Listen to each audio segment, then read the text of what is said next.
Madame,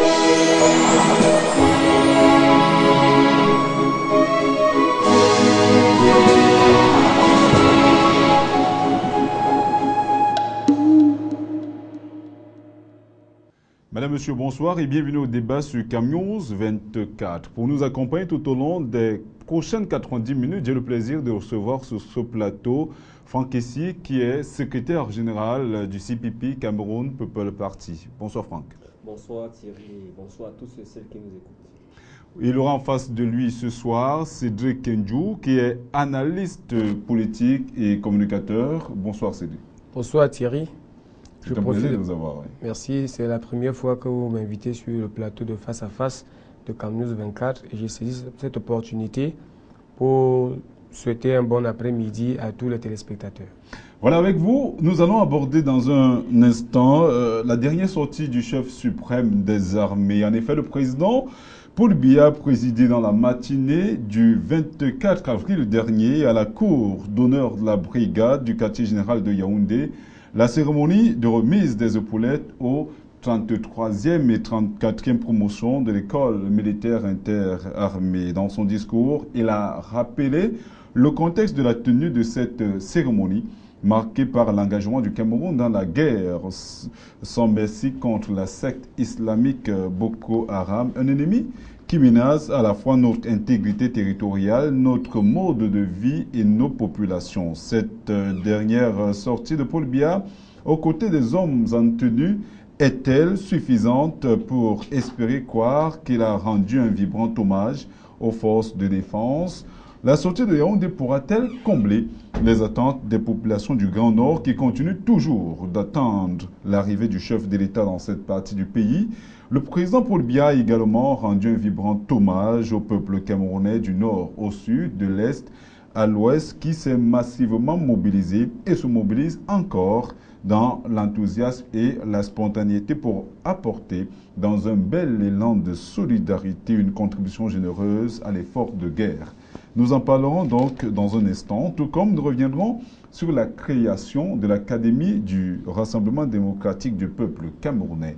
Cette nouvelle structure, qui est placée sous l'autorité du secrétaire général du comité central, est rattachée au secrétariat, à la formation politique et à la prospective. Cette structure, disais-je, participera à la formation politique et au renforcement des capacités des militants et élus du parti au pouvoir. Et à la fin de cette émission, nous reviendrons sur les tristes images que nous renvoie ces derniers temps l'Afrique du Sud. Madame, Monsieur, voilà pour le décor. Retrouvons-nous juste dans un instant.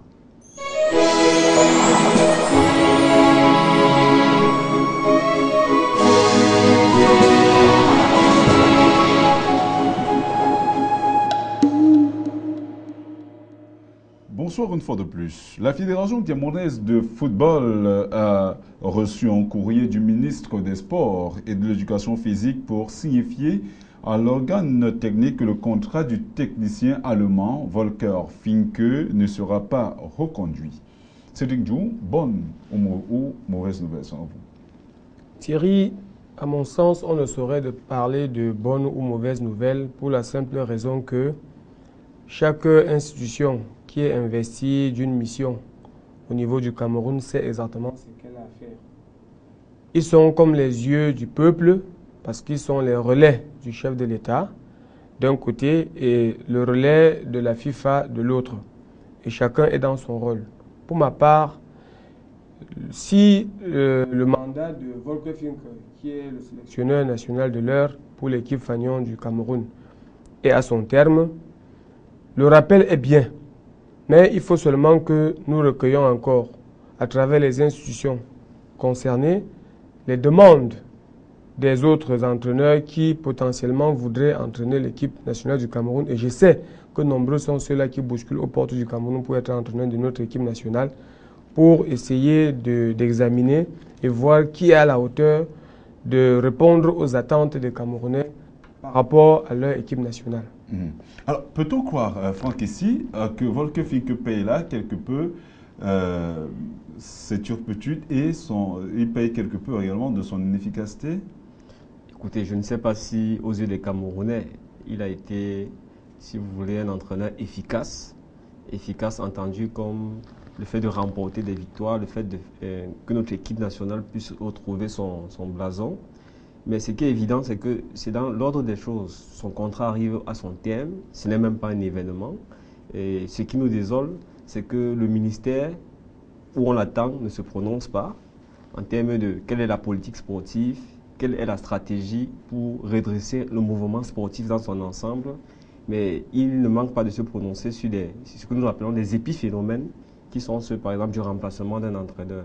Ce n'est pas ça le fond du problème. Aujourd'hui, on voit que le football camerounais est dans une sorte d'impasse. Le football camerounais est pris en otage par des réseaux, par une mafia. Et ce ministère-là participe à cette cacophonie-là. On est dans une situation où, pour traiter des questions de sport, on a les secrétaires du premier ministère qui vont traiter avec la FIFA, alors qu'il y a un ministre du sport dans ce pays. Bref, c'est pour nous un événement qui n'est pas, si vous voulez, fondamental pour apprécier la dynamique du mouvement sportif. Ce qui est plus important aujourd'hui, ce que les Camerounais attendent du gouvernement, c'est, si vous voulez, une politique claire et des mesures pour mettre fin au désordre. Alors, ce n'est pas tout. Pour démontrer à suffisance que beaucoup de choses ne vont pas, il y a également la culture qui est dans l'impasse. On sait que le Premier ministre du gouvernement a signé tout récemment une sorte de décret qui met sur pied une commission ad hoc chargée justement de ramener la sérénité dans le droit d'auteur, justement du domaine musical camerounais. Comment avez-vous accueilli cette nouvelle? Parce que n'oublions pas que cette dernière arrive au lendemain de la signature d'un protocole d'accord entre les PCA de la SOCAM et de la CMC. Premièrement, je suis ravi en tant que Camerounais de constater que nous avons encore un Premier ministre. Ça faisait longtemps qu'on ne l'avait pas entendu. Et Dieu seul sait que l'actualité camerounaise est riche en événements sur lesquels on a besoin de savoir qui est un Premier ministre aux commandes. Deuxièmement, il faut dire que la gouvernance par les comités a déjà montré les preuves de son inefficacité. Reprenons la question du football où, après la débâcle de la participation au mondial brésilien, on a créé un comité d'enquête. Après le comité d'enquête, sans qu'on nous publie les résultats, on crée un comité d'exploitation des résultats du comité d'enquête. Sans que jusqu'aujourd'hui, on ne sache ce qu'on fait de toutes ces tractations internes, mais on a vendu des millions qui sont déboursés. Si on revient au niveau du ministère de la Culture, en tant que citoyen, la première chose à faire, c'est de mettre de l'ordre. La Cour suprême ne peut pas avoir pris des décisions depuis un moment. Une ministre bafoue les décisions de cette Cour suprême et est toujours en poste. Quand vous dites aujourd'hui que la SOCAM et la CMC, en tout cas Dédé Yango et Sieur Sambende se sont mis ensemble, on peut poser la question sur le plan juridique à quel titre? Puisque Dédé Yango, formellement, n'est pas président de la SOCAM. Monsieur Sambende, d'après la ministre de la Culture, n'a pas droit de citer. Donc on est dans une cacophonie générale. Et pendant ce temps, la culture se meurt, aucun festival d'envergure, aucun soutien et appui aux artistes, le patrimoine culturel n'est pas mis en valeur. Donc je crois aussi que ce comité-là a de fortes chances d'avoir le destin de ceux qui l'ont précédé. Et la seule chose qui doit être posée aujourd'hui aux Camerounais qui s'intéressent à la culture, c'est est-ce qu'on va laisser notre pays continuer à aller dans ce sens? Est-ce qu'on va rester indifférent et attendre que des gens qui n'ont manifestement aucune volonté de faire rayonner notre potentiel continuent à malmener ce secteur? Alors, mais les Camerounais reprendraient. Qu'est-ce que les Camerounais pourraient faire justement, eux qui n'ont pas le pouvoir de décider au-delà des élections? Et c'est à ce niveau que je salue l'initiative de M. Dédé Yango et Sambende, parce que ce qu'ils sont en train d'amorcer, c'est ce que nous demandons à tous les Camerounais au niveau du CPP de faire. C'est-à-dire que quand l'État est en échec, quand l'État est en faillite, c'est aux citoyens qui sont propriétaires de l'État de se remobiliser. Et ça, c'est une démarche salutaire dans la mesure où c'est par le bas qu'on voit un changement qui est en train d'arriver. Et quand on dit par le bas, c'est les premiers concernés, ce sont les artistes. En s'organisant, en faisant preuve d'unité et en mettant la pression au niveau des institutions, on a plus de chances d'avoir des résultats. Mais si on laisse à ceux qui, jusqu'aujourd'hui, n'ont fait aucune preuve, le soin de déterminer notre avenir, bon, on aura le schéma qu'on a aujourd'hui. Quel est votre avis, Cédric Diou, sur la question? Thierry, excusez-moi, avant d'intervenir sur le plan de la culture artistique, je voudrais d'abord rebondir sur la question du sport. pour dire que je suis d'avis avec Franck sur un certain aspect et je suis en contre-feu vis-à-vis de lui par rapport à un autre aspect. Lorsqu'il dit que l'entraîneur camerounais de leur Volkerfinke n'a pas à proprement parler de bilan élogieux vis-à-vis du Cameroun, je crois que ce n'est que vrai. La lecture, elle est plausible pour quiconque. Mais seulement, je voudrais dire que je ne saurais le condamner. Du point de vue d'une simple analyse qui est triviale pour tous, Volkerfinke n'a jamais reçu d'objectif à atteindre avec l'équipe nationale des Lions Indomptables. Qualifié, par exemple. Oui, on ne lui a jamais dit on te signe le contrat comme ça parce qu'on voudrait que tu fasses telle chose.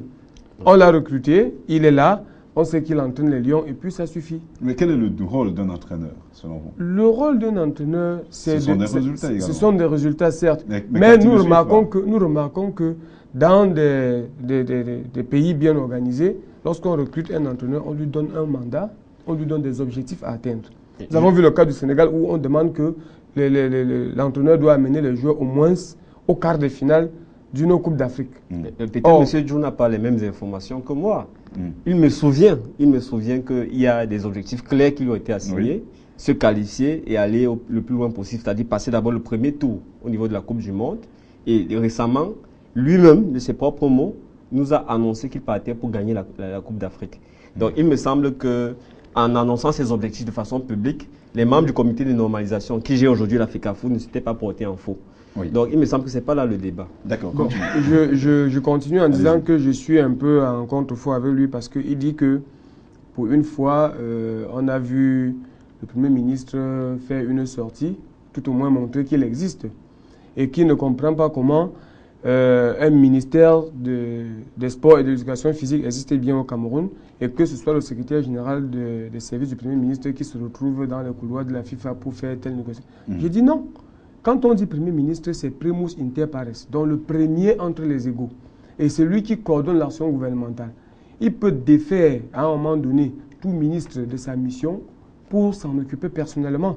D'où la création du comité ad hoc qui va s'occuper de la gestion du règlement du litige entre la SOCAM et... En fait, on parle du droit d'auteur. Oui, le droit d'auteur en général.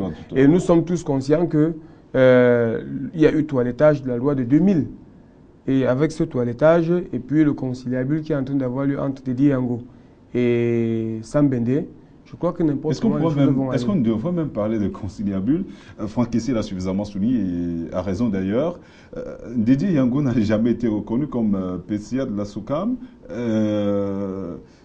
Sam Bende également avait été déchu, rappelons-le, en 2008, en mai 2008, par le ministre de la Culture. Donc, on ne saurait parler quelque part d'une sorte de rapprochement parce que en réalité, il est davantage question de sauver le droit d'auteur. Mais est-ce qu'avec cette nouvelle sortie du Premier ministre, on pourrait croire que nous sortons progressivement de l'impasse dans laquelle se trouve... Je crois qu'il est difficile de le dire parce que une association d'artistes comme la SOCAM ou bien la CMC, ce n'est pas l'État qui la crée. C'est quelque chose qui existe du point de vue réglementaire de par la volonté des artistes qui décident d'avoir un organe qui leur permet de recouvrer leurs droits d'auteur et se les partager. Maintenant, il en existait déjà un. Et la loi ne permet pas qu'il en existe deux. C'est d'où est né le conflit entre la CMC et la SOCAM. Peut-être qu'à un moment donné, on ne voulait plus voir Sam Bende. Mais nous tous, nous avons vu ce qui est arrivé à Otis Gaska, qui a régné jusqu'à un certain moment. L'implosion a commencé à l'intérieur avant de ressurgir. Et c'est pour ça que je dis que je rejoins son point de vue lorsqu'il dit que voilà une bonne image. Que Teddy Yango soit reconnu ou pas, que Sam Bende soit accepté ou pas, ils sont en train de montrer un exemple de bons citoyens camerounais. Et qu'à partir de là, si d'autres choses, d'autres affaires au niveau de l'État pouvaient être gérées de cette façon, c'est que ça marcherait. Donc, pour ma part, la commission du Premier ministre pour le rejoindre n'est pas la panacée. Sa commission qu'il a mise sur pied, les gens vont tirer des résolutions on ne saura jamais quelle résolution on va tirer et on risquerait de créer une commission chargée d'exploiter ces résolutions et c'est comme ça qu'on va tourner en boucle pour n'arriver nulle part. D'accord. En tout cas, ce ne sont pas les sujets qui étaient posés sur la table du débat de ce soir, mais l'actualité, nous les avons un peu quelque peu... comment je dirais ça, l'actualité a voulu que ces sujets soient évoqués tout au long de la première partie de cette émission. Si vous le permettez, avec votre permission, nous allons maintenant parler de la dernière sortie du chef de l'État. On sait que le président Biya a présidé dans la matinée du 24 avril dernier à la cour d'honneur de la brigade du quartier général de Yaoundé, la cérémonie de remise des épaulettes aux 33e et 34e promotions d'école militaire interarmée. Dans son discours, il a rappelé le contexte de la tenue de cette cérémonie marquée par l'engagement du Cameroun dans la guerre sans merci contre Boko Haram, un ennemi, je le cite, qui menace à la fois notre intégrité territoriale, notre mode de vie et nos populations. Il y avait beaucoup de sons, beaucoup de couleurs. On l'a vu vendredi dernier, mais Fankessi, est-ce que cette sortie de Paul Biya aux côtés des hommes en tenue est-elle suffisante pour espérer croire que l'hommage tant demandé au chef suprême des armées a ainsi été rendu? Thierry, le fait que nous soyons à débattre sur la nécessité que le chef des armées rende hommage à ses troupes est un problème. Le fait même qu'on soit en train d'analyser si sa dernière sortie est un hommage est un problème dans la mesure où, vous voyez, avec M. Biya, on a été habitué à, si vous voulez, à un fonctionnement qui est très loin des standards. Quand on dit standard, c'est en termes de gouvernance, standard en termes de leadership politique. Ce que nous attendons de M. Biya, c'est d'être un chef qui soit présent et un chef qui soit aux commandes. Et dans une période particulièrement critique, comme celle d'un conflit avec un ennemi aussi dangereux que Boko Haram, on veut un chef d'État sur le terrain, aux côtés des populations et aux côtés des troupes. Des exemples de ce que nous disons existent partout. Chaque jour, on voit des chefs d'État se déployer concrètement. Donc, la cérémonie d'hier n'avait rien à voir avec une cérémonie de soutien aux forces armées qui sont au combat et aux populations qui sont victimes de cette guerre. Parce que c'est statutairement une cérémonie de sortie d'une promotion d'officier à laquelle seul lui ne pouvait qu'être de façon statutaire le président des séances.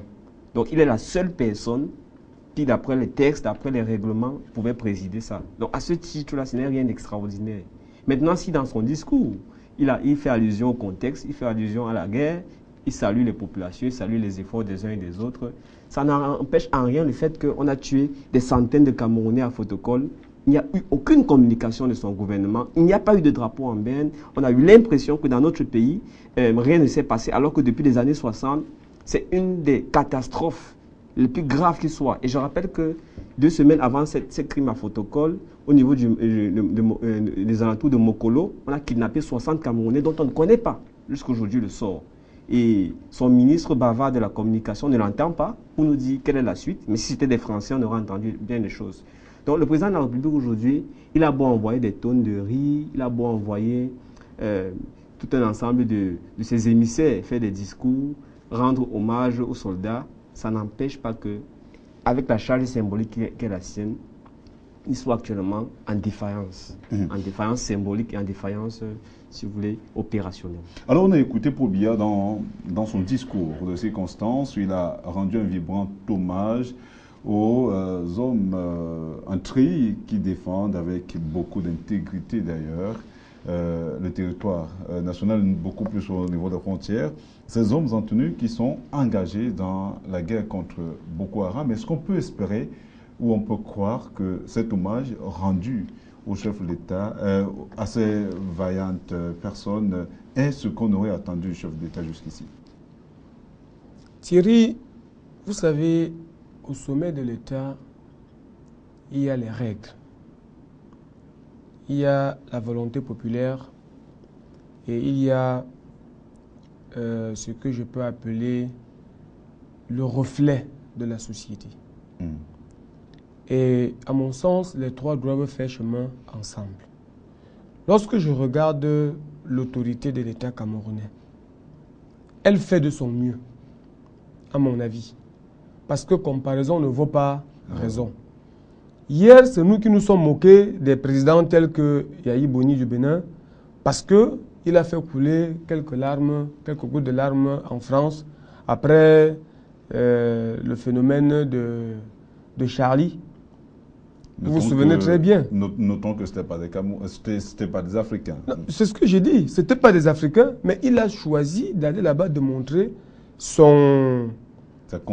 compassion par rapport à un Français qui est tombé. Est-ce que ça voulait dire que... Il y a des dizaines d'Africains, justement, au-delà d'Africains, même des Béninois qui sont tombés quand ils travaillaient, je ne sais plus, au FMI ou à la Banque mondiale. Mais ce décor n'était-il pas risible pour un chef d'État africain?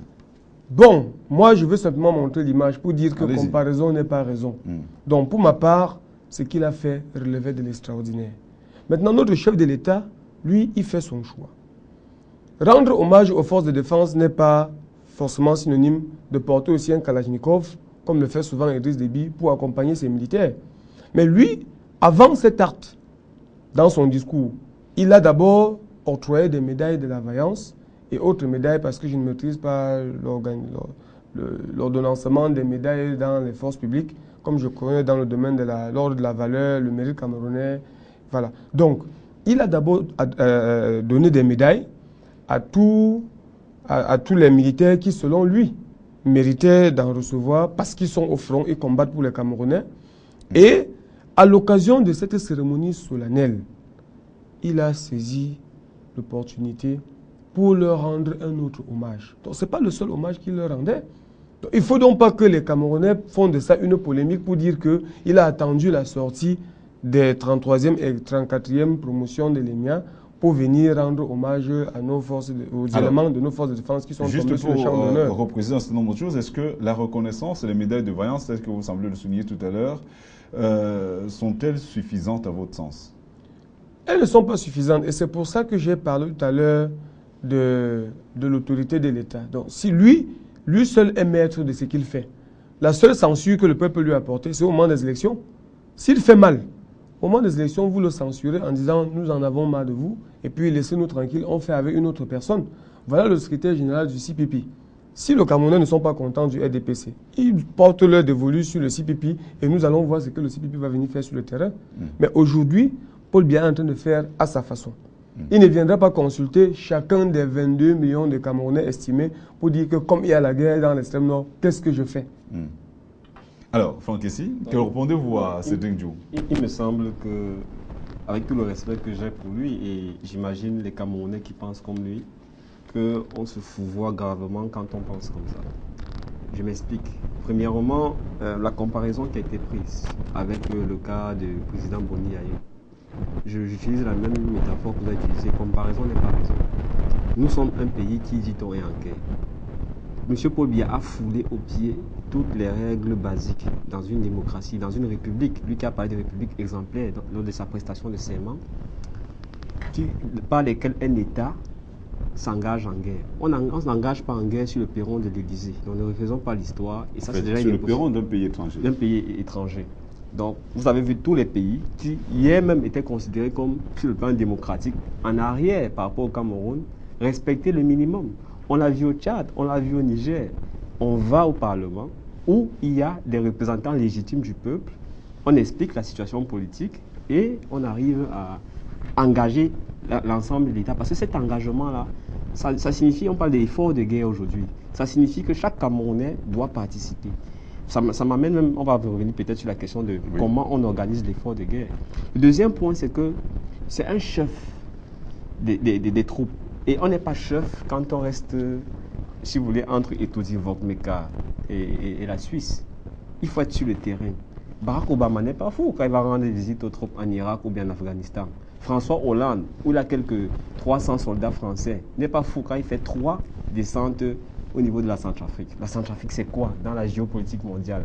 Mais parce qu'il y a des Français qui sont engagés, il faut qu'il aille le soutenir. Les Français qui sont au niveau du Mali, qui sont engagés là-bas, les moins de 1000 hommes, il n'est pas fou quand il va leur rendre visite. Et au-delà de ça, il y a des populations qui souffrent.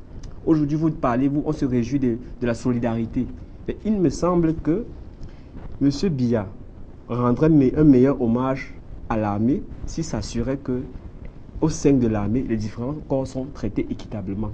On ne veut pas révéler ici pour alarmer l'opinion publique un certain nombre de faits. Mais ce qu'on peut vous dire, c'est qu'on peut s'améliorer dans le traitement des soldats qui, de façon vaillante, se battent pour assurer l'intégrité de notre territoire. Et celui qui est responsable de ça, c'est M. Biya. Donc à partir du moment où il ne le fait pas, à partir du moment où il fait des courts séjours privés d'1 mois à l'étranger, c'est encore un justificatif. Si encore on n'a pas de visibilité, de transparence sur comment la guerre est financée, combien ça nous coûte, combien de temps on pense que ça va durer, on a l'impression qu'il n'y a pas de pilote. Alors, est-ce que, c'est vrai, vous pourrez rebondir justement à la sortie de Franck Essi, mais est-ce que ce que le chef de l'État a fait vendredi dernier pourrait quelque peu combler les attentes des populations du Grand Nord, de la partie septentrionale du pays, qui continue toujours attendre une descente, tantôt annoncée, tantôt désannoncée, du chef de l'État. Question de leur apporter leur sollicitude, comme il avait fait naguère lors des inondations du barrage de Maga, toujours dans cette partie du pays. Monsieur Thierry, il ne faut pas que nous nous perdons en conjecture par rapport à ce que nous voulons. Là où nous sommes, quand vous êtes sinistré, vous avez besoin de réconfort. Et ce réconfort peut se situer sur plusieurs plans. Oui. Il peut être sur le plan nutritionnel, sur le plan sécuritaire, sur le plan moral, psychologique, mental et que sais-je encore. Maintenant, si on estime que la priorité, c'est peut-être sur le plan nutritionnel et que vous êtes mon chef, vous m'envoyez aller apporter à manger à ces populations sinistrées, pourquoi est-ce qu'ils veulent absolument, elles voudraient absolument que c'est moi qui vienne leur donner à manger? C'est pour ça, c'est là se pose la question de l'essentiel, c'est-à-dire que de l'utile et de l'agréable. Est-ce que c'est le fait que je leur porte de la nourriture soit différent du fait que ce soit Thierry, qui est mon chef, qui leur porte de la nourriture? Juste une précision, juste une précision, Franck Essi. Quand on a un chef de famille, comme le chef de l'État est le chef de famille de la grande famille Cameroun, et quand on a un enfant malade, ou quand on a un enfant blessé, est-ce que la présence du père n'est-elle pas suffisamment réconfortante par rapport à tous les biens matériels qu'on aurait pu apporter à la personne? Je ne peux pas nier cette trivialité, Thierry. C'est clair, un chef de famille, il doit avoir le sentiment familial. Et il est tout à fait normal que votre fils étant malade à l'hôpital, que votre présence soit nécessaire, sinon indispensable. Une présence qui dépasse même parfois les biens. C'est justement ce que je suis en train d'approuver. Mais seulement si vous avez 5 enfants et tous les 5 enfants sont malades, vous allez être présent dans les 5 hôpitaux au même moment que votre enfant est malade. Toutes les situations, toutes les opportunités, tout ce qui arrive au Cameroun, ça veut dire que le Cameroun est malade partout. Je ne parle pas de maladie partout, mais quand le chef de l'État sort, je ne suis pas en train de défendre le président Paul Biya. C'est de votre droit. Voilà, je ne suis pas en train de le défendre. Mais je dis, si le Cameroun doit se défendre sur le plan diplomatique, il doit se défendre sur le plan sécuritaire, il doit se défendre sur le plan, et que le chef de l'État choisisse de mandater des gens dont il a le droit de mandater. Oui. C'est-à-dire son ministre de la Défense, c'est lui-même. Ce n'est pas pour rien qu'il dit ministre délégué à la présidence chargée de la Défense. Le secrétaire d'État auprès du ministre de la Défense, c'est lui. Donc quand il est mandaté d'aller faire quelque chose, à mon avis, c'est lui-même qui l'a fait. Je dis bien à mon avis. Oui. Bon, moi je pense que ce qui apporterait, pour répondre à votre question, du réconfort aux populations de l'extrême nord, au-delà de la visite du président, qui n'est pas, si vous voulez, la visite du président ne donne pas du pain. La visite du président ne permet pas de rétablir les maisons brûlées, de rétablir les vies qui sont traumatisées par les chocs, par les horreurs. Mais les vies. Voilà. Donc, ce qui peut apporter le réconfort, le CPP, depuis 2013, je dis bien depuis 2013, c'est-à-dire près de 5 mois avant que M. Biya aille sur le perron de l'Élysée déclarer la guerre, disait déjà qu'il y avait besoin, urgence, d'une stratégie globale qui a une dimension, certes sécuritaire, certes politique en termes de concertation avec ses pairs au niveau sous-régional, mais aussi humanitaire et en termes de développement.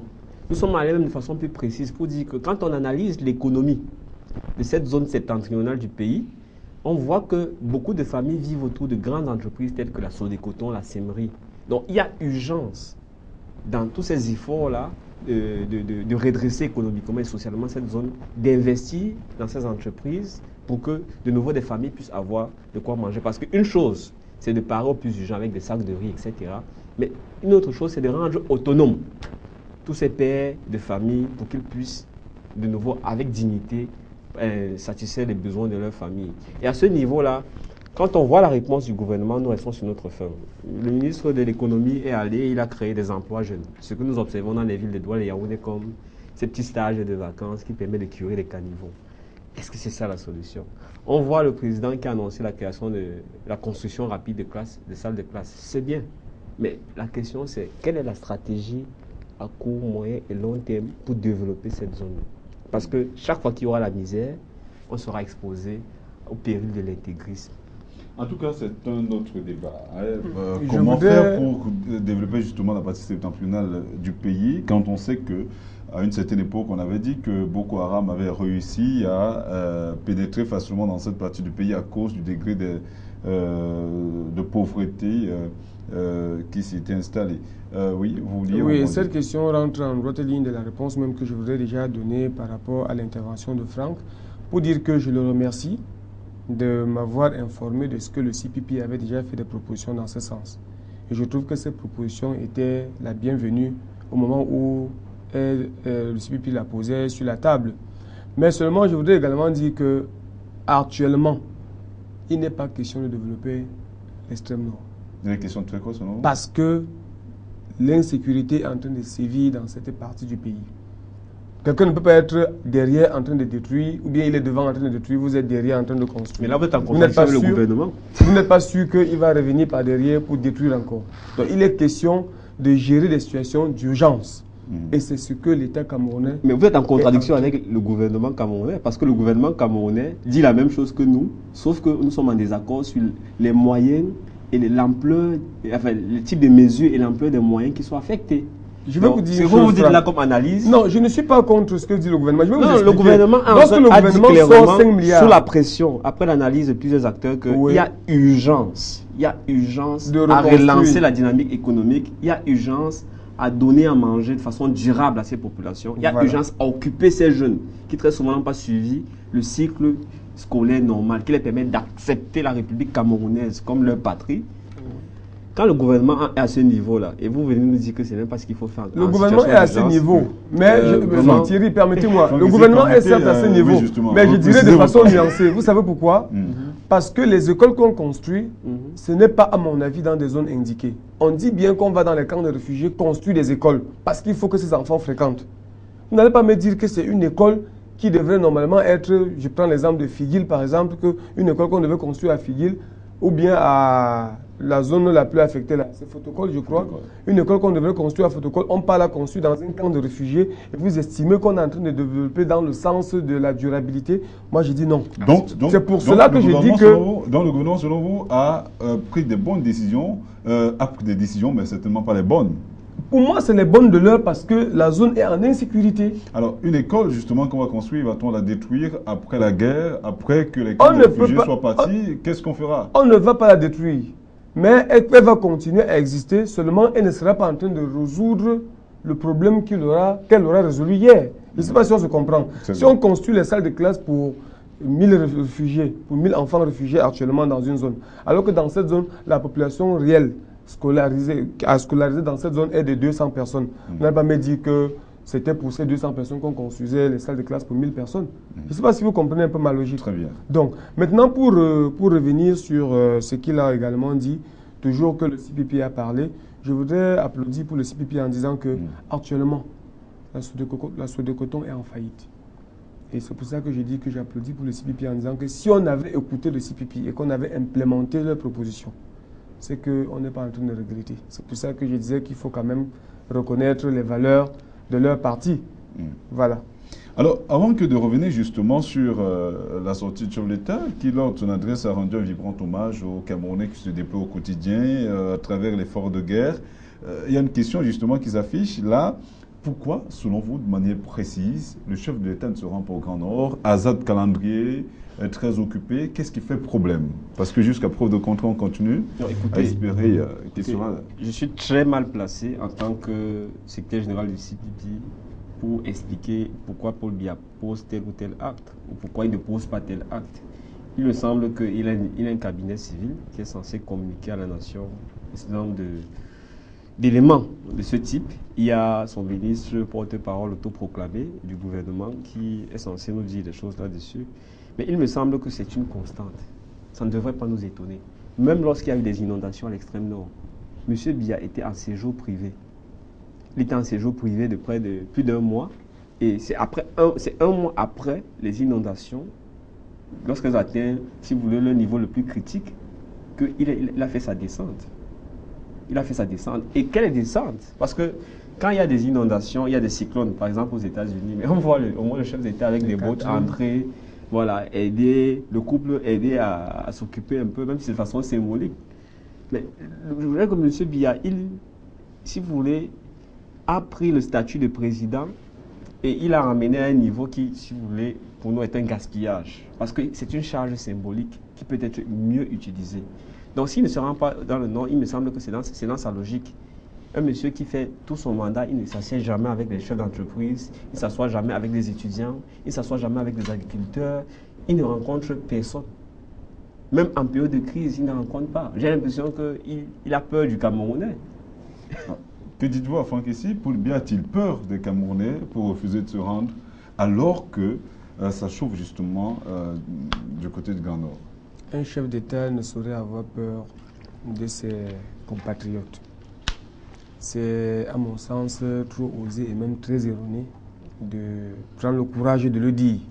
Pour la simple raison que, de manière constitutionnelle, la Constitution donne le pouvoir au chef de l'État de former son gouvernement.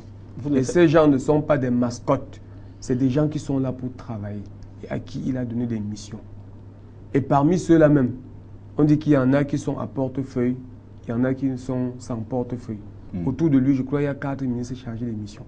Donc quand il ne peut pas, pour des raisons qui peuvent même lui être personnelles, après tout c'est lui le chef de l'État, et nous lui devons, je ne sais pas comment dire, cette reconnaissance-là.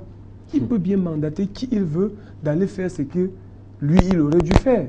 S'il n'était pas disponible pour aller présider à cette cérémonie, son ministre délégué à la présidence, chargé de la défense, était là. Il pouvait dire au Premier ministre, va le faire. C'est très important, Thierry, c'est très important cette réplique qu'il sort, parce que ça révèle un peu, si vous voulez, quelque chose dans la conception qui est essentiellement erronée. Nous ne sommes pas au service de M. Biya. C'est M. Biya qui est au service des Camerounais. Donc s'il y a quelque chose ou quelqu'un qui est sacré ici, c'est le citoyen camerounais.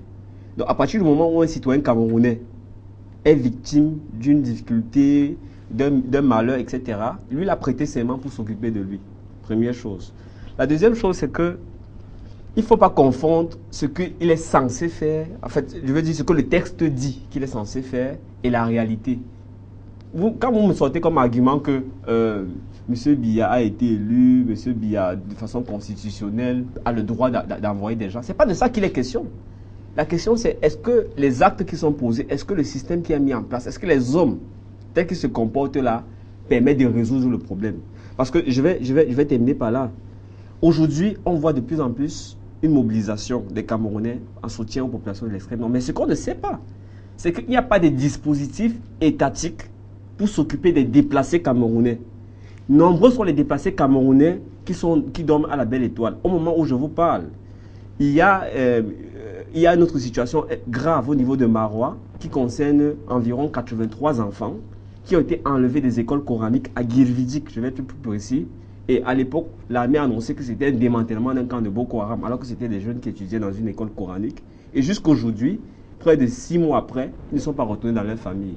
Puisque parmi ces enfants, il y a des enfants de militants du CPP. Aujourd'hui, je suis assailli de toutes parts pour que l'État s'explique. Et l'État est muet. L'État ne fait rien. Et dit qu'on gère la situation, on l'a sous contrôle, ce n'est pas ça.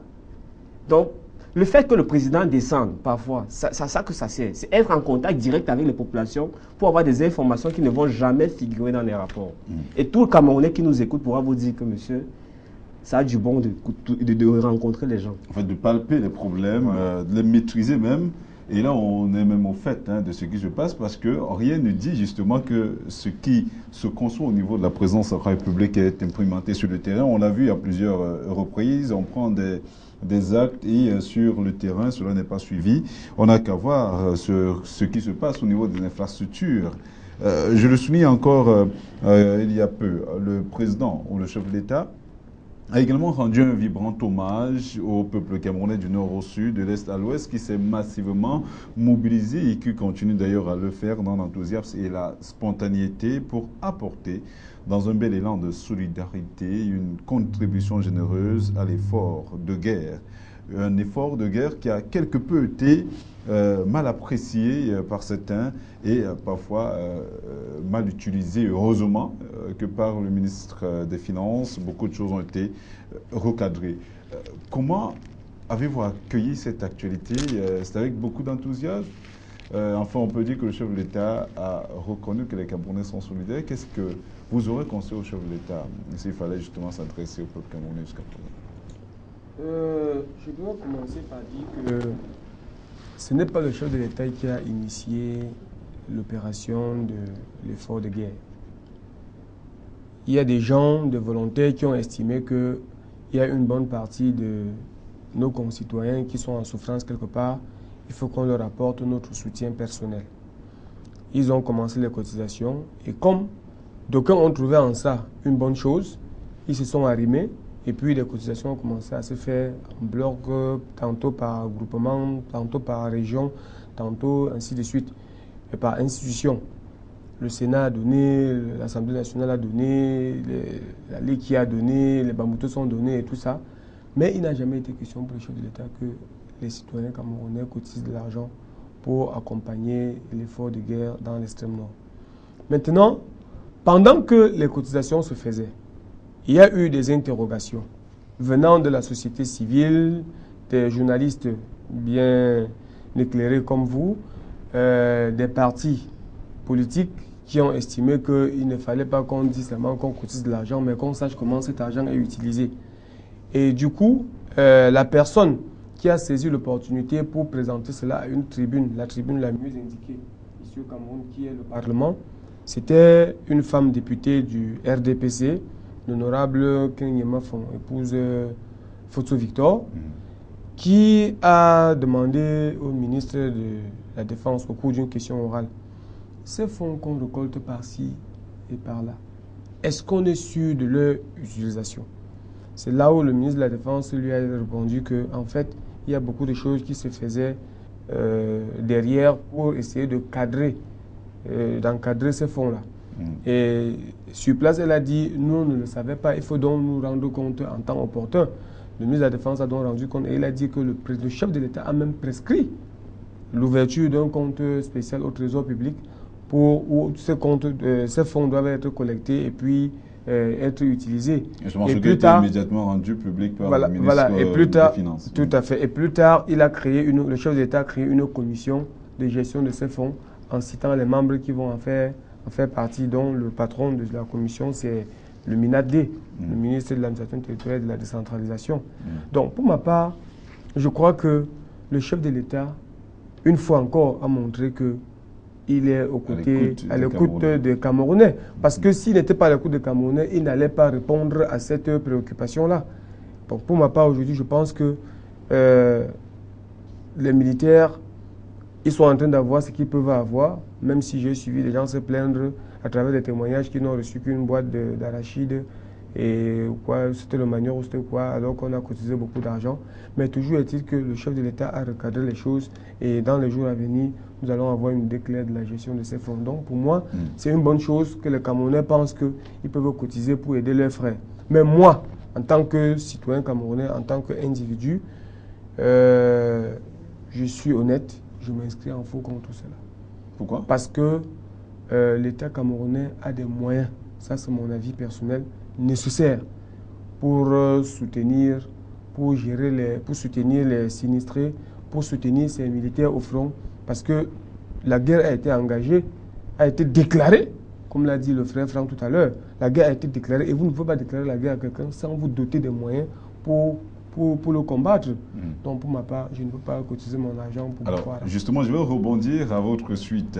Franck Kessé l'a suffisamment souligné tout à l'heure. Le chef de l'État avait saisi l'initiative qui lui avait été offerte au perron de l'Élysée pour déclarer la guerre au Boko Haram. Est-ce qu'il n'a quelque part est-ce qu'il n'a-t-il pas été pris quelque part de court par rapport à ce qu'il avait initié, parce que certainement il n'avait pas mesuré l'ampleur de cet acte, ne s'étant même pas rapproché de la chambre haute, tout comme la chambre basse. Écoutez, vous savez, si c'est avéré qu'il a été pris de court, ou c'est du fait de la pression de M. Hollande que le Cameroun s'est engagé dans la guerre contre Boko Haram, c'est extrêmement grave. C'est extrêmement grave parce que ça nous démontre qu'on a un leadership qui n'est pas à la hauteur. Parce que malheureusement, on va nous dire que c'est facile de le dire, mais ce n'est pas moins la réalité. Diriger, c'est anticiper, c'est prévoir, c'est prendre des dispositions. Mais est-ce qu'on avait prévu justement aller en guerre contre Boko Haram de manière aussi accentuée comme on l'a vécu ces derniers temps, au point où de manquer même parfois des disponibilités financières? Monsieur Ndiou Cédric l'a suffisamment souligné tout à l'heure, l'État aurait des moyens, mais on se rend effectivement compte qu'on est obligé parfois, c'est vrai, on dit que le chef de l'État n'était pas au courant de ce qui se passait, il n'a même pas demandé aux Camerounais de cotiser, mais quand on regarde ce qui se passe, on sait que la guerre coûte extrêmement cher. Est-ce que le budget de la Défense, du ministère de la Défense, est suffisamment conséquent pour tenir face à ce type d'opération? Là, vous posez plusieurs questions. La première chose déjà, c'est de dire que si on avait une équipe au niveau de la présidence assez dynamique pour anticiper, en analysant les dynamiques qui s'observaient dans les autres pays, l'évolution de la situation géopolitique, au moins sous-régionale, on aurait compris que les appels de M. Goodluck Jonathan à de l'action, la coopération du Cameroun ne devait pas rester sans réponse. M. Biya et son gouvernement ont fauté d'abord en croyant que Boko Haram devait se cantonner simplement au niveau du Cameroun. Bon, c'est déjà passé. Deuxième niveau, on n'entre pas en guerre, et ça c'est sur l'orthodoxie de la gouvernance politique, on n'entre pas en guerre comme ça. C'est-à-dire qu'on fait l'analyse, on va à Paris, on constate que oui, parce qu'on a certaines informations, le péril est grave et on rentre au pays. Et avant de déclarer la guerre, il y a un certain nombre de protocoles qu'on prend. Aussi bien au niveau militaire, en termes de réorganisation des forces, en termes de remise à niveau, en termes d'approvisionnement, qu'au niveau financier. Parce que pour soutenir l'effort de guerre, il faut le penser. Ça va coûter combien? Donc, ce qui se passe, c'est qu'au niveau du Cameroun, on met toujours la charrue avant les bœufs. On déclare la guerre sans annoncer au peuple. On envoie les troupes au niveau de l'extrême nord avant de se rendre compte que non, il faut réorganiser le dispositif militaire sur le terrain. Il faut créer une 4e région. Une fois que c'est fait, on se rend compte que non, il faut la collaboration internationale. C'est là où on commence timidement à le faire. Après, on se rend compte que non, il faut le soutien des populations. On commence à initier ici et là des contributions. Et quand un sénateur demande au ministre de la Défense comment il finançait la guerre, il nous dit secret défense. Ça a été classé secret défense par le président. Donc, c'est une situation qui ne permet pas aux Camerounais, honnêtement, de contribuer. Parce que pour nous, aujourd'hui, soutenir les populations de l'extrême nord et soutenir les forces armées, c'est deux choses. C'est certes faire des contributions financières, matérielles, etc. Mais c'est mettre la pression sur l'ensemble des décideurs, au niveau local comme au niveau national, pour que les bonnes stratégies soient appliquées, pour que les bonnes mesures soient prises, pour que les dysfonctionnements soient corrigés. Et ça, on ne voit pas les Camerounais. Et c'est l'interpellation du CPP. C'est de dire que pendant que vous vous mobilisez pour envoyer un acte de solidarité, il faut aussi mettre la pression pour que le gouvernement communique de façon transparente, que le gouvernement applique les mesures qui s'imposent. Et les mesures parfois les plus intelligentes. Et ce n'est pas actuellement ce qui est fait, malheureusement. Voilà, c'est sur ce qu'on va mettre un terme à cette première partie consacrée justement à la lutte contre Boko Haram. On souhaite, et on l'espérait de tout cœur, que le chef de l'État, en tant que bon père de famille, comme l'a toujours été, sera aux côtés des populations du Grand Nord pour apporter une fois de plus sa sollicitude, sa compassion légendaire et son appui. Il a déjà commencé avec l'octroi des infrastructures, mais également de la nourriture aux populations. C'est de ce côté, avec votre permission, justement, nous allons revenir sur une autre actualité qui met une fois de plus le chef de l'État en exergue. Il s'agit de la création de l'Académie du Rassemblement démocratique du peuple camerounais, cette structure qui est placée sous l'autorité du secrétaire général du comité central et rattachée au secrétariat de la formation politique et de la prospective, participera à la formation politique et au renforcement des capacités des militants du parti au pouvoir. Monsieur Ndiou, vous qui êtes analyste politique et parfois proche du Rassemblement démocratique du peuple camerounais, est-ce une bonne nouvelle? Thierry, vous avez certes fermé la page sur la lutte contre Boko Haram. Malheureusement, on n'a pas beaucoup de temps là-dessus. Voilà, je vais y aller rapidement. Je voudrais faire une petite précision par rapport à l'intervention. Moi, juste en quelques secondes. Oui, pour dire que le chef de l'État l'a dit dans son discours l'autre jour, lorsqu'il présidait la sortie des 33e et 34e promotions de l'EMIA, que l'armée camerounaise n'a rien de comparable à une machine de guerre avide de conquête. Elle est tout simplement un instrument au service de la paix. Je pense pour ma part que c'est cette conception qui serait en train d'induire notre chef de l'État par moment en erreur. La raison pour laquelle il n'y va pas comme un vrai guerrier. Mais ne dit-on pas que qui prépare la guerre prépare la guerre, voilà. Qui prépare la paix, qui veut la paix prépare la guerre, ne le dit-on pas? Nous le savons tous, c'est une trivialité, mais comme je dis, s'il pense comme il déclare là, c'est pour dire à ses officiers que vous ne venez pas pour conquérir, vous venez pour maintenir la paix. Et quand un soldat va au front avec cet esprit, je crois que la manière de lutter n'est pas la même que le guerrier tchadien que nous connaissons à côté. C'est compris. Voilà. Bon, maintenant, par rapport à l'Académie du RDPC, à la création qui de vient d'être créée par le président, cette fois-ci national du RDPC, voilà, qui n'est nul autre que le président Biya. Le président Paul Biya. Et je crois que chaque chose a son temps. Et tout vient à point nommé à qui sait attendre. Les militants du RDPC, j'en suis sûr, ont beaucoup attendu la création de cette académie. Pourquoi? Ils l'ont attendu parce que les séminaires qui devraient être organisés au sein du RDPC à travers ce qu'ils appellent la conférence des sections ont échoué. Du fait que non seulement elle n'était pas permanente, mais quand on y arrivait, on se retrouvait face à des exposants qui n'étaient pas qualifiés. Aujourd'hui, le chef de l'État, ayant bien réfléchi à travers les membres du secrétariat général du comité central du RDPC, que je connais très bien être des personnes aguerries, il a donc pensé qu'il y avait la nécessité, sinon l'indispensabilité de créer l'académie. Et le moment est opportun, parce que les échéances à venir peuvent arriver à tout moment. Et c'est pour cela qu'il faut anticiper dans le temps et dans l'espace. Donc la création de cette académie permet donc que au moins les formateurs soient formés et que au moment où on organise encore les conférences de section ou de sous-section, que ces gens-là qui ont été formés au sein de l'académie même puissent être de bons relais, de bons exposants, de bons formateurs politiques des militants de la base au sein du RDPC. Ça, c'est mon avis à moi.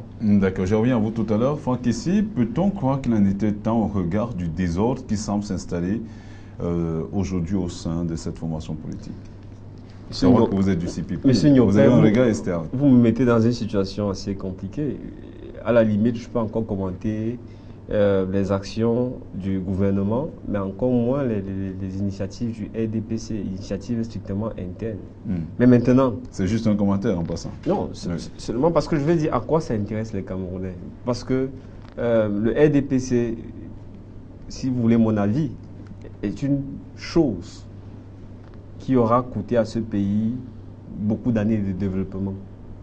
Parce que, à mon avis, c'est un rassemblement d'individus qui ne sont pas motivés par une quelconque idéologie, mais strictement par l'opportunisme.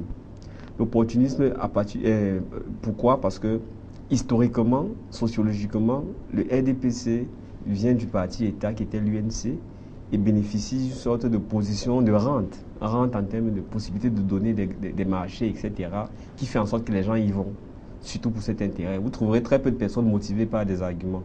Donc si cette académie participe à réduire le niveau d'opportunisme des cadres et des militants, et en fait des véritables citoyens, bon, c'est le Cameroun qui gagne. Alors, d'accord. Comme vous êtes peut-être mal à l'aise justement sur cette question, je vais recentrer justement en vous posant une autre.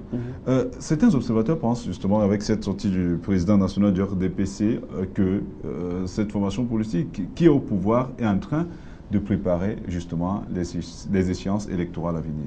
Ah, s'il le pense, je dirais que ce n'est rien de nouveau, c'est enfoncer une porte ouverte. Parce que quand on a le pouvoir, et surtout quand on a le pouvoir dans la conception du RDPC, c'est pour le garder de façon indéfinie.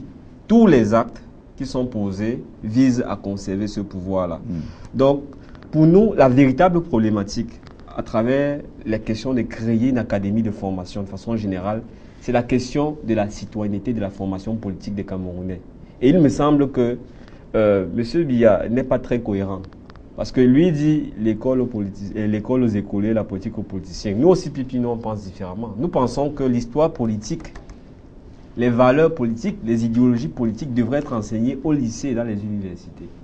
Que le Camerounais doit être armé d'un certain nombre d'héritages, des luttes du passé pour pouvoir se situer dans les combats d'aujourd'hui.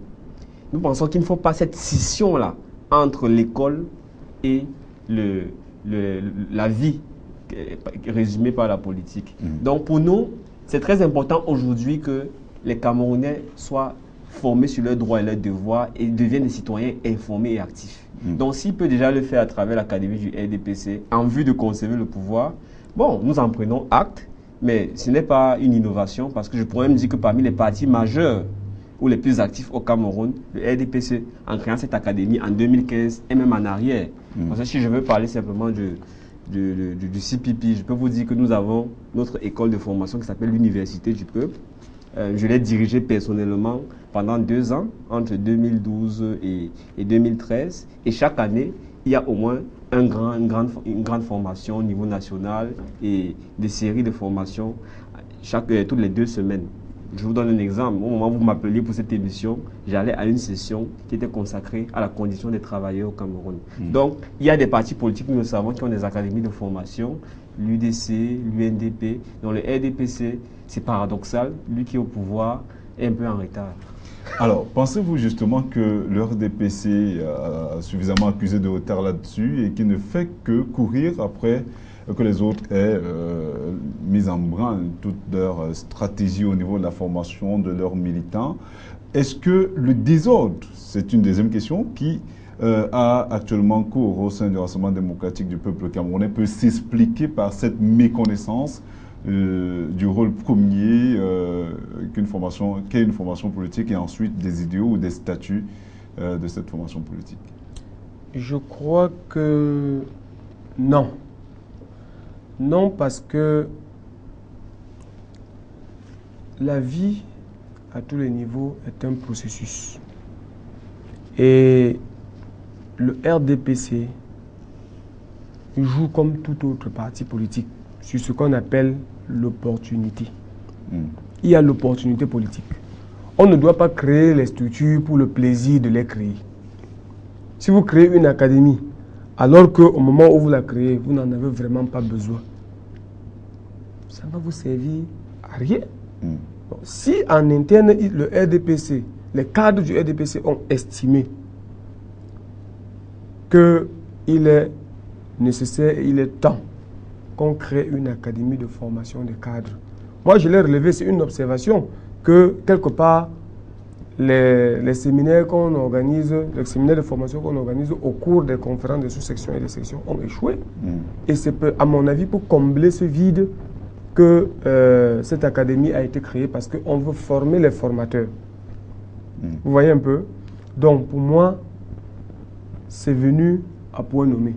Et je voudrais dire que certes, ce n'est pas nouveau, mais ce n'est pas parce que sur les 200 quelque chose de partis politiques contre le Cameroun, si 200 en ont, le RDPC doit courir pour en créer la sienne parce que les autres en ont. Non. Mais vous convenez quand même avec nous que le RDPC ces derniers temps est dans l'impasse. Il y a beaucoup de querelles de positionnement. On l'a encore vu lors de la tournée d'évaluation de l'opération de placement des cadres au sein du Rassemblement démocratique du peuple camerounais, notamment dans le littoral. Les militants sont revenus sur le manque d'engouement de leurs camarades qui expliquaient effectivement qu'il y aurait des querelles intestines, des batailles de positionnement. Quand on regarde également la situation qui perdure du côté de la deuxième, où le président de la section RDPC ne s'entend pas avec la présidente OFRDPC, quand on va du côté d'une CAM, il y a également des clivages du côté des DA. Nous avons suivi le ministre Donsoumet qui est chargé justement de gérer cette opération dans le littoral. Les problèmes sont à tous les niveaux. En Konsamba, on a exclu un maire RDPC qui était RDPC, Konsamba 3e, madame, je crois, Élise Essamé, qui a été exclue des rangs du RDPC, mais à son tour, exclut également les conseillers RDPC. Vraiment, on a comme l'impression que ça ne va pas. Peut-être il était temps de recadrer les choses. Thierry, ça c'est une preuve de dynamisme. C'est-à-dire, quand il y a des luttes, vous comprenez? Oui. Quand il y a des luttes, on comprend qu'il y a dynamisme. Personne ne veut se laisser faire et personne ne veut avaler ce que l'autre dit ou ce que l'autre fait comme une pilule qui va lui sauver la vie. Donc voilà tout ce que je peux répondre. Moi, je pourrais dire que c'est peut-être une preuve de cancer parce que le dynamisme, c'est ce qui est attendu. Ce qui est attendu aussi bien par les Camerounais, des politiques. C'est le dynamisme par rapport aux problèmes qu'ils rencontrent. On veut voir les sections s'étriper dans les débats sur quelle est la meilleure manière d'offrir de l'eau aux Camerounais. Quelle est la meilleure manière de gérer de façon rationnelle les ressources? Quelle est la meilleure manière de créer des crèches pour les familles? Quelle est la meilleure manière de moderniser nos marchés? Voilà où nous sommes attendus. Cette conception même de dynamisme qui se réduit à des luttes de pouvoir pour des postes. C'est justement ça, l'essence du RDPC, comme je le disais tout à l'heure, qui est un rassemblement composé majoritairement de personnes opportunistes. Je ne doute pas qu'il y a des citoyens camerounais honnêtes qui désirent que le pays se développe, qui s'y retrouvent. Mais je dis encore que quand on regarde les cadres, quand on regarde les mécanismes d'adhésion RDPC, c'est ça. Et pour revenir sur l'académie, quand on regarde aussi le culte de la personnalité qui est entretenu au niveau du RDPC, je me demande si cette académie ne sera pas, si vous voulez, un espace où on va enseigner le biaïsme, l'adhésion et l'allégeance à M. Biya, et non l'adhésion peut-être à des idéaux pour le Cameroun. Moi, je crois qu'il est dans son droit de dire ce qu'il dit. Mais à mon sens, l'académie est d'abord faite pour enseigner des doctrines. Lui-même, il a avoué tout à l'heure. Oui, le biaïsme. Ils font ça. Bon, vous ne connaissez pas le contenu du biaïsme. Ah, on le voit chaque jour. Ils peuvent donner un contenu au biaïsme qui rentre dans la logique de ce que vous pensez enseigner. Non, et c'est très dangereux pour le Cameroun. Et c'est pour ça que je voudrais dire que vous ne devez pas demander à un parti politique de faire ce que vous voulez. Non, c'est pas le parti fait ce qu'il veut. Parce que vous avez dit tantôt que au sein de votre académie, vous enseignez et puis que le RDPC devrait, au lieu du dynamisme, on devait voir comment il réfléchit sur la création des, on va appeler ça des écoles, des orphelinats. Non, indépendamment des partis politiques, il me semble que ce qui est attendu des acteurs politiques, c'est résoudre les problèmes collectifs. Quand vous dites que les gens s'étripent pour des postes, quand vous dites que les gens s'étripent, la question que je vous pose, vous résolvez quel problème au Cameroun en tant que parti politique? Non, écoutez, quand vous dites que nous résolvons quel problème, oui. Ça veut dire quoi? C'est pas comme ça que la question se pose. Non, je préfère la poser. Allez nous voir en responsabilité, demandez-nous quel est le problème que nous résolvons. Si je suis maire, demandez-moi qu'est-ce que je résous pour mes populations. Voilà justement où je voulais en venir. Je voulais dire que les problèmes qui sont au sein du RDPC, mais au niveau du CPP, nous sommes très mobilisés. Vous ne devez pas. Et nos organes de base sont mobilisés, bien qu'ils ne soient pas au pouvoir, sur des questions précises. Oui, Franck, trafic des enfants, sécurité. Permettez quand même que oui, Franck il confond le maire de Douala 2e à la présidente de l'OFRDPC de Douala 2e. C'est deux personnalités différentes. Tu ne confonds pas. Mais qui font également... Je ne confonds pas. Parce que c'est qu'elle est là-bas. Certes, elle travaille pour le compte du RDPC. Mais c'est d'abord les populations qui l'y ont porté. Vous n'êtes pas sûr que il n'y a pas des membres du CPP qui n'ont pas voté pour elle. Elle a certainement été portée en tant que présidente de l'OFRDPC, en tant que militante du RDPC d'abord. Je ne dis pas non, mais au moment des élections, Vous êtes Oui, en sûr tant que que cette militant liste du n'a pas RDPC. été, cette liste de conseils municipaux RDPC n'a pas été votée par les membres du CPP qui sont dans Douala deuxième? Ce n'est pas Le ça vote qu'il est question. est égal et D'accord. secret. Ok. Je n'ai pas C'est fini. une Oui, conception Tout à que l'heure- vous avez dégagée. Tout à l'heure, Oui, Franck a allez-y, également dit rapidement. Oui, allez-y, que, Franck a rapidement. également dit que Paul Biya avait dit l'école aux écoliers et la politique aux politiciens. Et que pour cette raison, il n'y avait pas, c'était pas logique quand on demande aux étudiants, aux élèves et aux écoliers de rester en marge de la politique parce que chez eux, ils essaient de concilier les deux. Moi, j'ai dit que vous avez mal cerné le président Paul Biya. La théorie n'est pas la pratique. Dans nos programmes d'histoire, que ce soit à l'école primaire, au lycée, au collège ou bien à l'université, on enseigne l'histoire politique du Cameroun. Ah bon? Si on enseigne l'histoire politique du Cameroun. Par conséquent, vous ne devez pas dire qu'il a interdit aux écoliers ou bien aux élèves de connaître l'histoire politique de leur pays. Mais seulement, il ne voudrait pas que l'enfant qui est sur les bancs en train d'apprendre se consacre à la pratique de la Oui. politique. Juste une précision, peut-être pour sortir. Aussi simple Juste une que ça. précision, parce qu'on va également aborder très rapidement le problème de la représentation au niveau de l'exécutif communal à Douala 5e. C'est juste une précision. C'est Jacques Famdongo, le secrétaire à la communication du RDPC, qui l'écrit. Il dit « L'Académie du RDPC consacre les ambitions du parti en matière de formation politique dans un contexte de plus en plus compétitif et concurrentiel qui requiert du militant une plus grande maîtrise des idéaux de son parti et du management politique. » Donc voilà ce à quoi va s'atteler l'Académie du RDPC qui vient d'être mise en branle. Avec votre permission, parlons en quelques mots.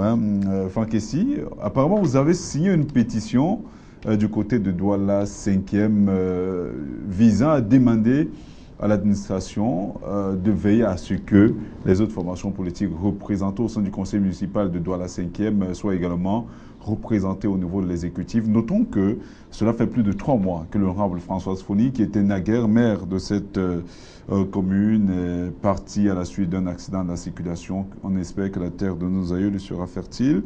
Alors maintenant on est à la recherche d'un maire. La loi dispose, en principe, stipule que on devrait avoir un maire 60 jours après le décès ou après le départ de l'ancien, mais cela fait plus de 3 mois, la situation n'a pas évolué. Au-delà de la 5e, il y a également le problème de Bangou qui se pose. Il y a également un autre maire qui est décédé du côté de Banga. Donc voilà autant de situations qui posent quand même problème. Mais parlons spécifiquement de Douala 5e. Qu'est-ce qui fait problème?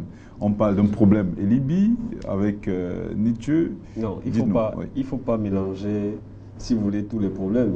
Il y a des, je crois qu'au sein du SDF, entre M. Elimbi et M. Nietzsche, des divergences politiques antécédentes, antérieures au sujet que vous évoquez actuellement, et qui parfois s'immiscent de façon indue voilà, sur des problématiques pareilles. Le CPP a simplement signé cette pétition, cet appel à l'administration, parce que le CPP a des conseillers au niveau du Vouri, et c'est dans le cadre d'une sorte de collectif des partis ayant des conseillers dans le Vouri que nous l'avons fait.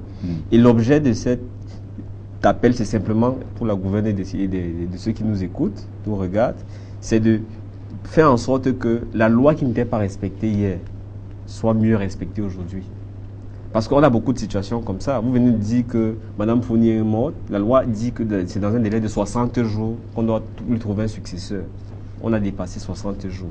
Donc, de fait, on est dans une forme d'illégalité. Donc, ce n'est pas parce qu'aujourd'hui, on met ça sur la table que, comment je veux dire ça, les gens vont croire que c'est un problème qui ne se posait pas avant. Ça se posait avant, sauf que dans ce pays, malheureusement, la loi peut être foulée aux pieds et les choses semblent avancer comme s'il n'en était rien. Donc, il se trouve qu'après les élections de 2013, dans la constitution de l'exécutif municipal, il y a l'article 60. Voilà, qui régit justement l'organisation des collectivités territoriales décentralisées, qui n'avait pas été respecté. Il a été respecté par ses collègues du RDPC à Douala 2e, à Douala 1er, mais pas à Douala 5e, parce qu'il y avait entre Mme Foning et M. Elimbi potentiels bénéficiaires de cette clé de répartition des différentes politiques irréconciliables. En raison du poids de cette dernière, voilà, en raison des considérations politiques, la loi n'a pas été appliquée. au niveau de Douala 5e. Donc, l'objet de cet appel, c'est simplement ça. Faire en sorte que le SDF, qui était deuxième, voilà, qui a eu, je crois, un peu plus de la moitié des voix que le RDPC a eu, conformément à la loi, soit aussi dans l'exécutif. Que l'exécutif reflète un peu l'ensemble des partis politiques qui ont été votés par les Camerounais de Douala 5e. À côté de donc, le CPP et la à côté du SDF, il y a également l'UPC, il y a également le PADEC, il y a également le MRC qui revendique, en fonction de cette grille de répartition, maintenant on ne sait pas exactement comment ça va se... le PADEC, l'UPC, le MRC... comment cela va concrètement se passer? Vous qui étiez justement l'un des signataires de... Non, écoutez, la règle est claire. Elle dit que déjà les partis de l'opposition doivent se retrouver dans l'exécutif communal. Mais elle n'est pas totalement claire sur le parti politique.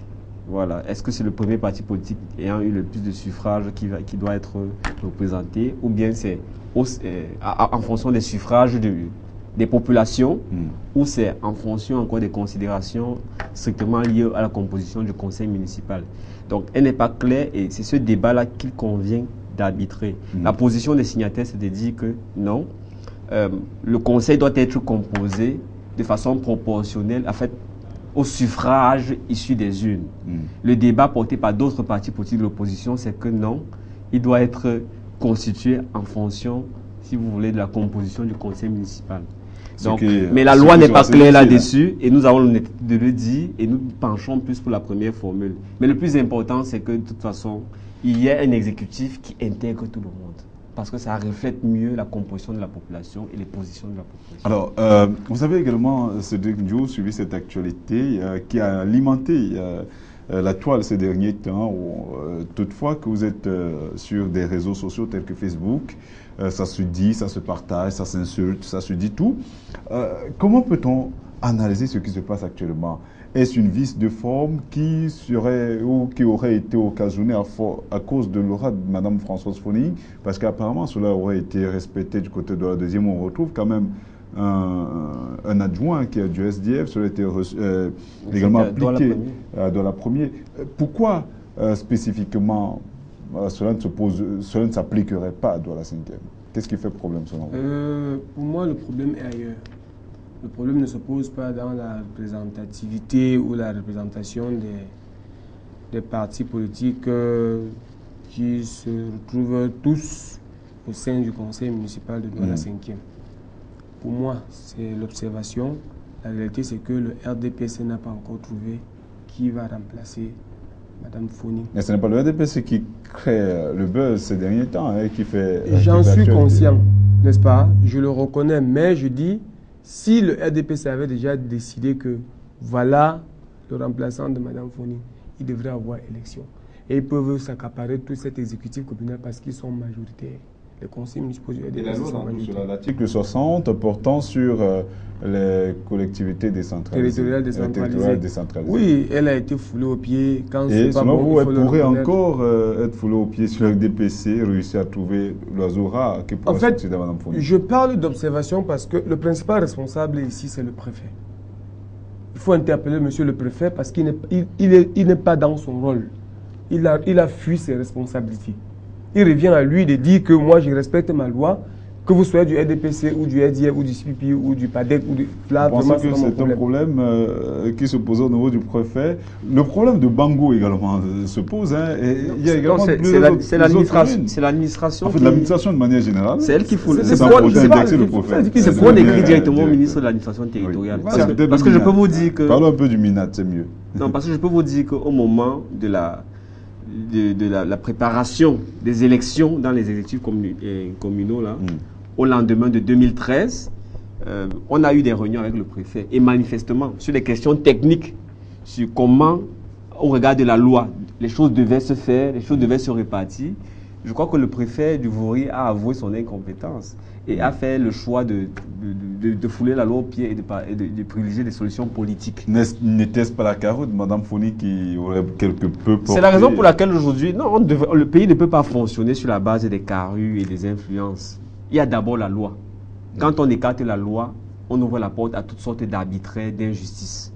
Donc, c'est très important et c'est ça l'objet de ce plaidoyer. Nous, le CPP, à Douala 5e, on n'a aucun intérêt direct dans cette bataille-là, mais par principe, on sait que quand la loi n'est pas respectée, alors on peut s'attendre à toutes sortes de chaos. Alors on espère simplement que le débat qui est actuellement court du côté de la mairie de Douala 5e sera tu avec l'arrivée d'un nouvel exécutif municipal de ce côté. Et on sait, pour s'être rapproché justement de cette mairie, que beaucoup de dossiers sont actuellement bloqués du fait de cette situation. On attend justement que le maire débloque un certain nombre de dossiers qui continuent à être mis en berne, renvoyés au calendrier grec, justement parce que le principal décideur, n'a pas encore été choisi au sein du conseil municipal. Vivement que le ministre de l'administration territoriale et de la décentralisation pèse de tout son poids.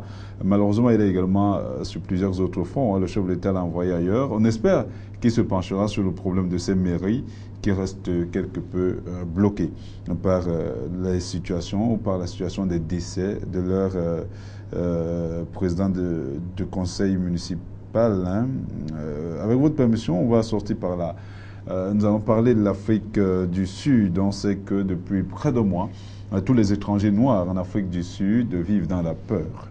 Les initiatives se multiplient dans ce pays pour faire face à la vague de violences xénophobes qui touche le pays depuis bientôt 3 semaines. Près de 7 personnes, dont 4 étrangers, ont été tués au cours de meutes qui ont secoué les villes de Johannesburg et de Durban. Environ 5000 ressortissants étrangers ont été obligés de fuir, selon le Haut Commissariat des Nations Unies pour les réfugiés, le HCR, notamment dans des camps ouverts pour recueillir ces derniers. Des dizaines de milliers de personnes pour s'insurger justement contre cette situation, se sont manifestés, se sont mobilisés du côté de Johannesburg, en Afrique du Sud. On sait également que le chef du gouvernement provincial de Gauteng, où se trouve Johannesburg, David Makhura, ainsi que le maire de la capitale économique qui était en tête du cortège.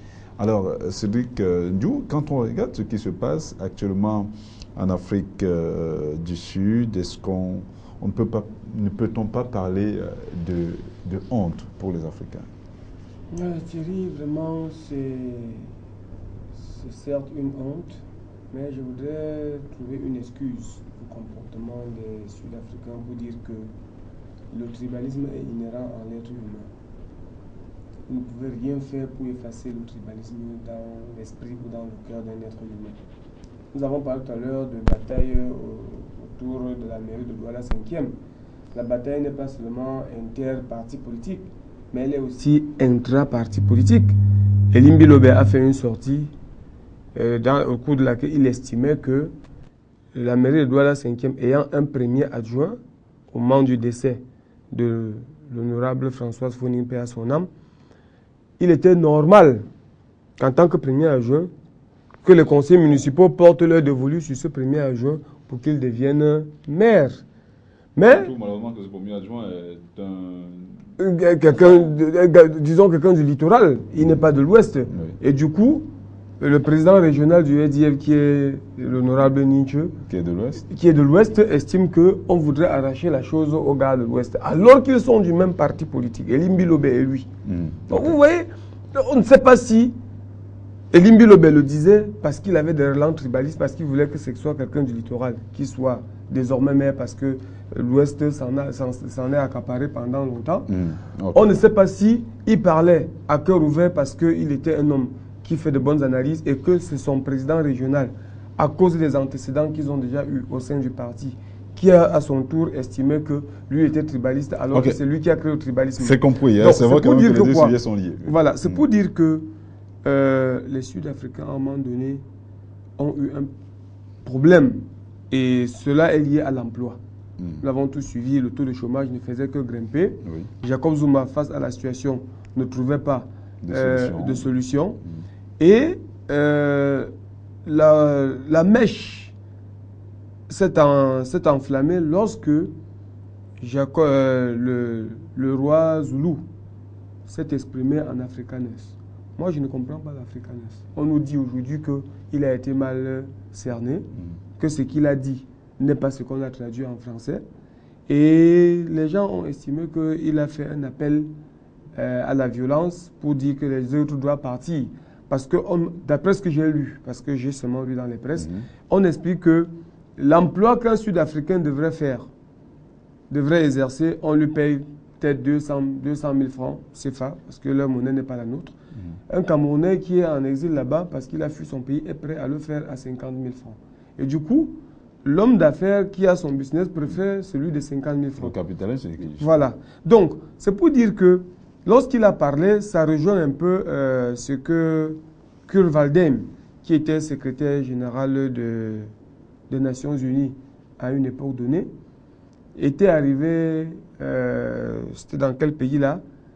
Il a parlé en français, qu'il est venu pour essayer de trouver un compromis. Je sais qu'il y avait une guerre entre quelqu'un et un autre, je ne sais pas si c'était en Asie, quelque part là-bas. Il a parlé en français. Or, en langue perse, compromis veut dire trahison. En français, c'est compromission qui est trahison, mais compromis en langue perse veut dire trahison. Au moment où il a fini de parler, le gars était en train d'incendier le véhicule qui devait le transporter de l'aéroport pour son hôtel. Donc c'est pour dire qu'il faut seulement que des gens qui ont bien suivi le discours du roi Zoulou puissent nous rassurer qu'il a fait un appel à la révolte où il n'en a pas fait. C'est pour ça que moi je me réserve de faire une analyse de la situation. Mais une chose est sûre, quoi qu'il en soit, c'est une honte parce que être tribaliste vis-à-vis de ton frère, ce n'est pas une bonne chose. Alors, Franck, question, commentaire. Comment comprendre la situation que nous vivons actuellement en République sud-africaine, un pays qui a pourtant été victime d'atrocités de l'apartheid où les Noirs avaient été suffisamment pris à partie par la minorité blanche? En fait, c'est un phénomène complexe qui, à mon avis, nous permet d'évaluer plus de 20 ans après que l'Afrique du Sud ait connu un premier président noir, ce qui a été fait et ce qui n'a pas manifestement été fait. Ça dénote déjà que une grande partie de la population noire, plus de 20 ans après, n'a toujours pas accès à des conditions de vie décentes.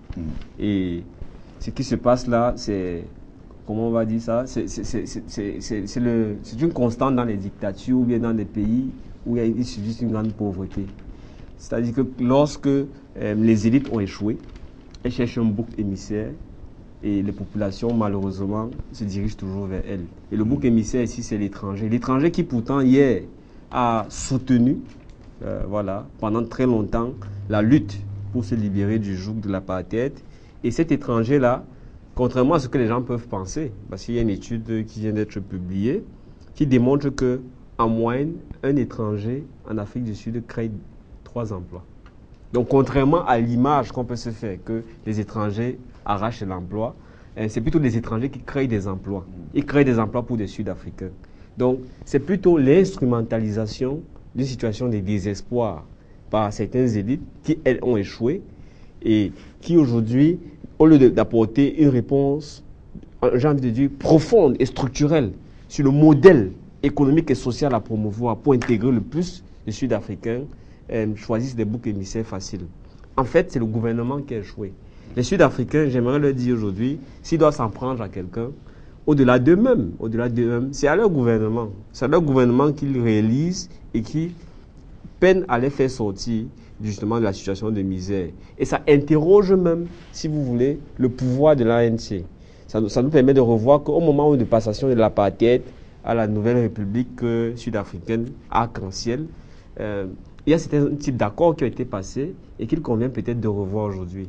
Est-ce que réellement le pouvoir économique a été aussi redistribué que le pouvoir politique?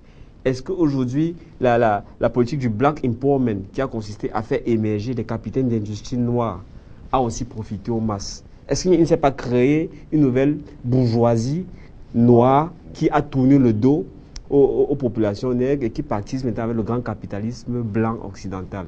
Donc, c'est des questions profondes qui sont posées et malheureusement, les masses qui sont instrumentalisées, qui se laissent aller à cette pulsion destructrice-là, ne comprennent pas que ce n'est pas là l'enjeu.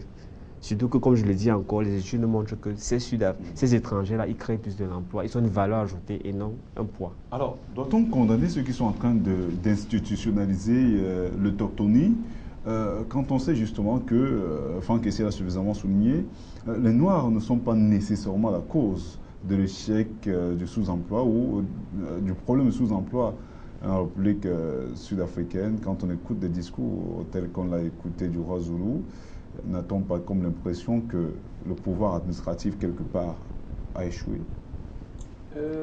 Franck a parfaitement raison dans son analyse lorsqu'il attire la lanterne, il éclaire la lanterne de nos téléspectateurs sur le fait qu'on a cru résoudre un problème et que par mégarde on en aurait créé beaucoup d'autres. Lorsque on veut redistribuer les richesses et on fait émerger une catégorie de noirs, de bourgeois noirs qui, à un moment donné, on a l'impression qu'ils ont tourné le dos aux populations qui étaient avec eux hier. Donc, pour ma part, c'est un problème très sérieux. Et j'ai dit, je me réserve le droit de beaucoup parler de ça parce que je souhaiterais trouver quelqu'un qui a traduit mot à mot la réaction du roi Zulu que je vais lire. Et à partir de là, je veux comprendre si cette révolte a été excitée ou bien ça a été juste une mauvaise interprétation ou bien quelque chose qui a été... Je ne sais pas si on se comprend. Donc, pour ma part, vraiment... Et moi, je voudrais analyser la réaction d'au moins deux entités. L'Union africaine et le Cameroun. Pourquoi l'Union africaine? Parce que l'Union africaine, pour deux raisons au moins, devrait particulièrement se prononcer sur cette situation. Premièrement, parce que c'est l'organe qui est en charge de s'assurer que dans l'ensemble de ces pays-là, les populations et si vous voulez, l'intégration africaine se fasse, l'intégration par le bas. Donc partout où il y a, si vous voulez, ce type de phénomène de xénophobie, l'Union africaine doit prendre position et appeler à des mesures urgentes. Deuxièmement, l'actuel président de la Commission de l'Union africaine était l'ex-ministre des Affaires étrangères de l'Afrique du Sud, elle-même sud-africaine. Donc ce silence est plutôt assourdissant. Il est même incompréhensible. Et ça nous interroge sur la dynamique un peu de cette organisation. Et pour résumer, pour nous qui sommes partisans de la construction d'entités à l'échelle continentale, qui devons défendre les intérêts des Africains, pour nous c'est inquiétant aussi que l'Union africaine ne se prononce pas. D'autant plus qu'il y a un autre drame au niveau des côtes européennes, avec ces immigrés-là. On voit les Européens se mobiliser, on ne voit pas ce que l'Union africaine est en train d'entreprendre. Maintenant, pour revenir au niveau du Cameroun, c'est d'autant plus grave aussi qu'on a vu le Zimbabwe envoyer des bus, on a vu le Gabon envoyer des avions, on voit des pays se mobiliser, etc., pour sauvegarder leurs ressortissants. Que fait le Cameroun? L'ambassadeur camerounais, M. Kwambo, le haut-commissaire, il dit que oui, il dit vous voulez qu'il fasse quoi?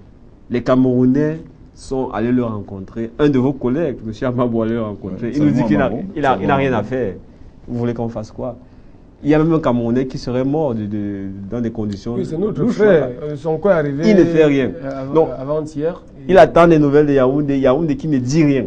Donc ça aussi, c'est proprement choquant. Et ça montre que vraiment, on a des dirigeants, on ne sait pas où ils ont la tête. Et ça nous rappelle un peu les tristes événements de Guinée équatoriale où on a nos frères qui se font chaque fois tabasser, voler leurs biens, etc., sans qu'il y ait de réaction. D'accord. Donc il faut que ça change. Voilà, on espère simplement que la diplomatie camerounaise sera plus proactive et que des situations telles que celles que nous vivons ou vivent nos compatriotes du côté des pays, on a cité la Guinée équatoriale et maintenant la République sud-africaine serait prise avec beaucoup de sérieux. On a beaucoup de pensées pour notre confrère Salomon Amabo, avec qui nous étions encore en ligne il y a quelques jours, qui a été violemment pris à partie, sa maison saccagée, ses biens détruits. Heureusement qu'il a été sauvé in extremis grâce à son courage. On espère simplement que le calme reviendra dans ce pays. Notons simplement que les étrangers, selon les informations que nous avons, légaux et illégaux, seraient entre 4 et 5 millions sur le territoire de l'Afrique du Sud, qui compte une population de 53 millions d'habitants. Ces derniers seraient attirés par le niveau de croissance économique important dans ce pays. Et malheureusement, c'est ce qui a amené les Sud-Africains à croire qu'ils seraient responsables de l'insécurité et de la concurrence des travailleurs locaux.